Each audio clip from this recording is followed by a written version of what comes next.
Mickaël Martin et Louise Cléty nous emmènent à Osthoffen pour le 3e épisode de notre série Un lieu des histoires.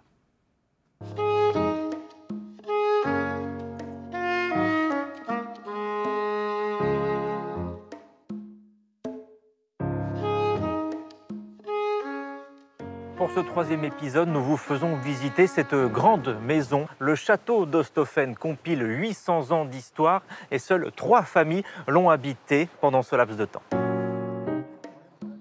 La famille de Marc Grouvel occupe désormais le château. Son ancêtre François, général d'Empire, a acheté en 1817 ce domaine à l'architecture décousue. Les pierres que vous avez en bas sont d'un château fort médiéval avec 4 tours défensives. Et ensuite, vous avez une partie de la construction qui est Renaissance, la tour d'escalier, les pignons.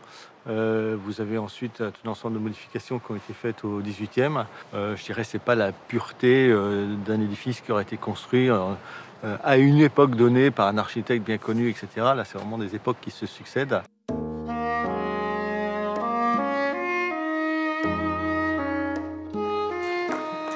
Et donc cette tour, alors, elle n'est pas du tout du Moyen-Âge, en fait. Non, du tout. Souvent, on me dit que c'est la partie la plus ancienne, mais en fait, elle doit dater d'à peu près 1860. Elle a été reconstruite par mon arrière-arrière-grand-père. Et dans un style qualifié de troubadour.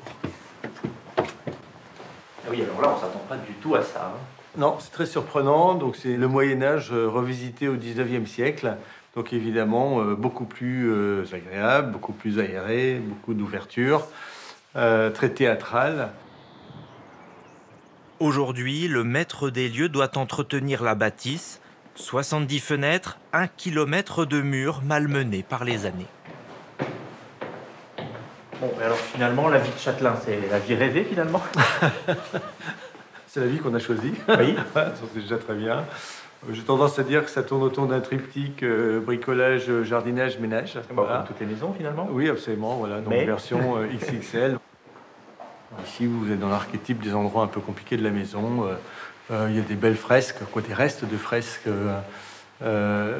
justement dans le style troubadour, qu'on aimerait bien restaurer, mais on ne sait même pas par quel bout le prendre. Là, vous avez des boiseries et quelques restes de mérules dedans, c'est pas génial. Est-ce qu'on recommande la vie de château alors? Pour les passionnés, qui ont quelques années de temps devant eux pour faire tous les travaux qu'il faut. Voilà donc pour la découverte du château d'Osthoffen. Demain, on se dirige 300 mètres plus loin à l'église qui renferme une mystérieuse momie. Je ne vous en dis pas plus. À demain.